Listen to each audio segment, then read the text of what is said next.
नमस्कार दोस्तों, technical farming में आपका फिर से स्वागत है।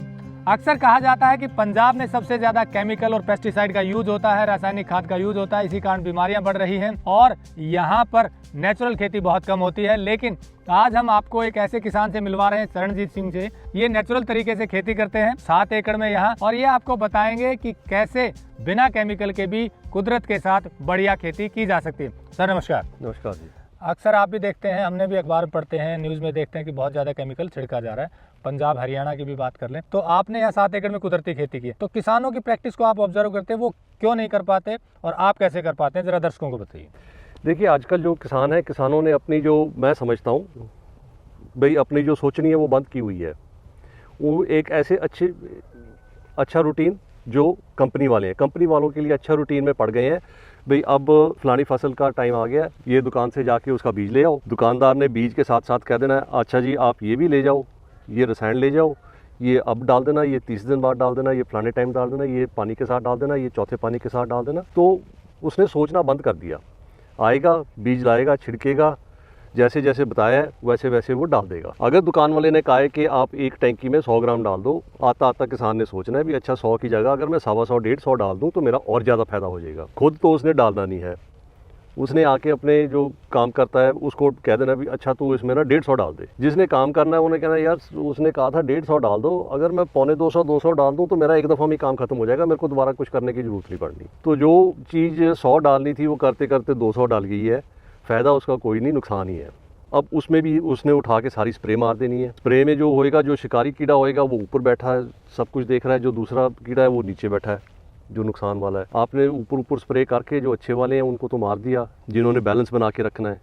जो नीचे वाले हैं जिनको आपने करना था, वहाँ तक जब तक स्प्रे जाएगी कुछ मरेंगे कुछ बच जाएंगे। जो बच जाएंगे उनको उनके खून में आ जाएगा, उनको इम्यूनिटी बन जाएगी, अगली दफ़ा आपका स्प्रे कम काम करेगा, आपको और स्प्रे मारना पड़ेगा। इसमें भी एक और टेक्निकल पॉइंट है, आप टेक्निकल खेती से हैं तो मैं वो बताता हूँ कि स्टडी की हुई है, लोग कई स्टडी हैं भी। अगर आपने कीड़े देखे हैं तो आप जगह नापो, फसल के उस पर डिपेंड करता है भी कौन सी फसल है और कौन सा उसमें कीड़े लगते हैं। एक सबने दिया हुआ है इतनी सी फसल नापो, उसमें देखो कितने कीड़े हैं। एक पॉइंट है तो भूल जाओ, सोचने की ज़रूरत भी नहीं है। अगर एक नंबर से ऊपर आ जाते हैं तो आप थोड़ा सा गौर करना शुरू करो। अगर तीसरा एक और नंबर है, अगर उससे बढ़ जाते हैं तो आपको फिक्र करने की ज़रूरत पड़ती है। तब उनको आपको थोड़ा देखना पड़ता है भी हाँ अब इसमें कुछ करना है तो क्या करना है।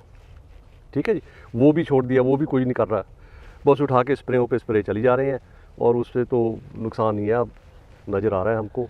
तो ये जो आप देख रहे हैं, आप ये 7 एकड़ में आप कोई भी पेस्टिसाइड नहीं मारते हैं, तो ये बैलेंस कैसे अपने आप धीरे धीरे नेचुरल तरीके से करने से बैलेंस बन गया है, कीट संतुलन हो गया है कि भाई आपने बताया कि जो मित्र कीट हैं वो उनको, जो शिकारी कीट आपकी भाषा में कहे, तो उनको जो कीड़ों को नुकसान करें उनको खा जाते हैं, बैलेंस कर। तो यहाँ आपका प्रैक्टिकली हो रहा है ये हमारे प्रैक्टिकली हो रहा है जी। हमारे चिड़ियाँ आती हैं, हर एक किस्म की चिड़िया आती है। कोई ज़मीन वाला कीड़ा खाती है, कोई जो बूटे में कीड़े लगे हैं वो खाती हैं, कोई उड़ते कीड़े खाती हैं। हमारे पॉलिनेटर आते हैं जो पॉलिनेशन बढ़ाते हैं, जो, और ज़्यादातर जो पॉलिनेटर हैं वो मांसाहारी होते हैं, मीट खाने वाले, वो दूसरे कीड़ों को भी खाते रहते हैं।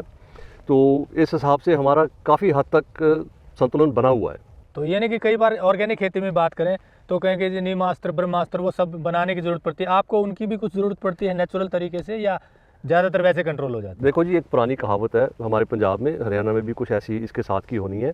जब बिजाई करते हैं तो एक श्लोक कह लो, कुछ भी कह लो, वो बोलते जाते हैं जब बिजाई करते हैं। एक हाड़ी दी, एक पाड़ी दी, एक चिड़ी दी, एक जौर दी। यानी कि एक हिस्सा जो है वो है हाड़ी का जो हल जोत रहा है, एक हिस्सा है पाड़ी का जो उस हल जोतने वाले पे पले हुए हैं, उससे पलते हैं, एक हिस्सा है चिड़ी का, एक हिस्सा है जौर दा जो जानवर उधर पलेंगे। ठीक है जी, हम उस हिसाब से हम चलते हैं।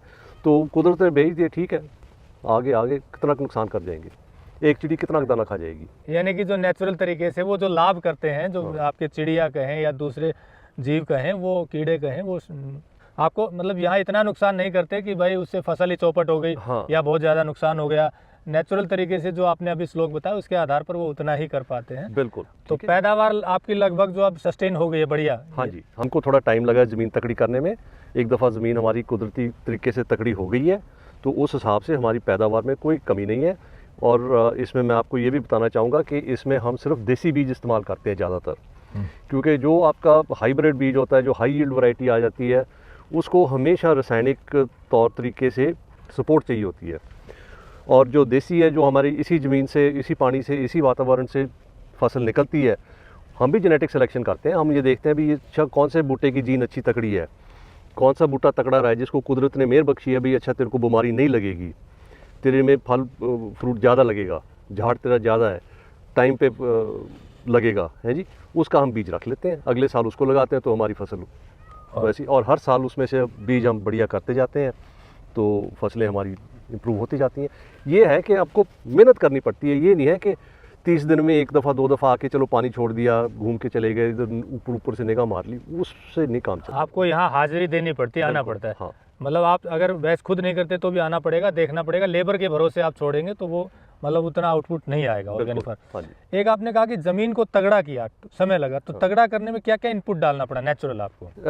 नेचुरल हमने, मैं आपको दिखाऊंगा, हमने जो लहसुन के भी बेड तैयार किए थे, इस दफ़ा हमने काफ़ी कुछ करते रहते हैं। पुरानी हम हरा पत्ते ले लेंगे, हरी टानियाँ ले लेंगे, सूखी टानियाँ लेंगे, गोहा लेंगे, रेता लेंगे, कुछ ट्राइकोडर्मा होता है, कुछ सुडोमोनास होती है, नीचे जो पलने वाले होते हैं। बेसिकली जो कुछ नीचे पलेगा ना, जीवाणु जो हाँ, उसको हमने तगड़ा करना है और उसका नंबर बढ़ाना है हमने। आप सुन के हैरान हो गए कि एक जो मामूली न्योड़ा होता है उसकी कितनी लाइफ स्पैन होती है। वो अपनी लाइफ स्पैन में 2 टन मिट्टी नीचे से ऊपर से नीचे लेके जाता है। अच्छा, 2 टन। और उसमें देखो मोरी बनाता है, लेके जाएगा, आपकी ज़मीन पोली होती है, पानी अंदर जाएगा, पानी अंदर रहेगा, टिकेगा। आप ये भी देख लो, जहाँ पे रासायनिक खेती लंबे टाइम से चल रही है, उधर बरसात का पानी खड़ेगा नहीं, वो बह जाएगा। मतलब नेचुरल, हाँ, पोली नहीं, वो नहीं होगा। हाँ, उसमें है नहीं कुछ पकड़ने के लिए। जहाँ पे कुदरती खेती होती है या जिसने अपनी ज़मीन संभाली होती है, उसमें जो जीवाणु हैं उन्होंने इतनी छोटी छोटी मोरियाँ की होती हैं कि उसमें पानी आपका निकल जाता है, धरती पी लेती है आपका पानी। मैं देख रहा हूँ कि आपने फसल अवशेष भी इसी में ज़मीन में डाले हुए हैं, तो सारे अपने यहीं पे डाल के गला देते हैं। हाँ, मैं आपको दिखाऊंगा, हम अपनी कंपोस्टिंग भी करते हैं, खुद ही सारा कुछ हम अपना खुद ही बनाते हैं। तो यानी कि एक तो ज़मीन की ताकत बढ़ानी है, नेचुरल तरीके से उसका ऑर्गेनिक कार्बन बढ़ाया, फिर नेचुरल जो जीव हैं, ऊपर के चिड़िया हैं, दूसरे कीट हैं, वो भी आते रहते हैं और उससे भी बैलेंस बना रहता है। बिल्कुल।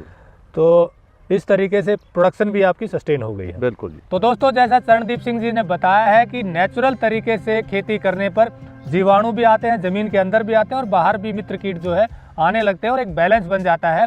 मैं आपसे यही कहूँगा कि आप यदि ऑर्गेनिक खेती शुरू करना चाहें तो उससे पहले कुछ ऐसे किसानों से ज़रूर मिलें जिनको पहले अनुभव है, क्योंकि इन्होंने R&D की है, 6-7 साल लगातार चीज़ों को देखा है और अब इनका जो रिजल्ट निकला है, जो समझ बनी है, वो बिल्कुल एक साइंटिस्ट की तरह हो गई है, क्योंकि खेत में काम करते हैं। तो कोई भी व्यक्ति, कोई भी नया किसान या कोई वैसे खेती करना चाहता है, हमारे पास बहुत फ़ोन आते हैं कि हम ऑर्गेनिक खेती करना चाहते हैं, इसीलिए हम आपको ऐसे एक्सपर्टाइज किसानों से मिलवाते हैं, एक्सपर्ट किसानों से जिनको प्रैक्टिकल ज्ञान है। तो इन्हीं में से आप हैं एक, और हम नंबर इनका देंगे। अगर कोई और जानकारी लेना चाहता है नेचुरल खेती के बारे में तो इनसे ज़रूर संपर्क करें, कमेंट करें। और अगर यहाँ अगर देखना चाहते हैं तो हमने बताया कि मोहाली के पास इनका ये फार्म है, यहाँ भी आप प्रैक्टिकली देख सकते हैं कि जो ये बता रहे हैं वो सस्टेन हो रहा है। इनके हम और भी वीडियो आपको दिखाएंगे, इसलिए टेक्निकल फार्मिंग से जुड़े रहिए। नमस्कार, जय हिंद। अगर आपको यह वीडियो पसंद आया है तो ज्यादा से ज्यादा लाइक और शेयर जरूर करें। साथ ही चैनल को सब्सक्राइब करना ना भूलें।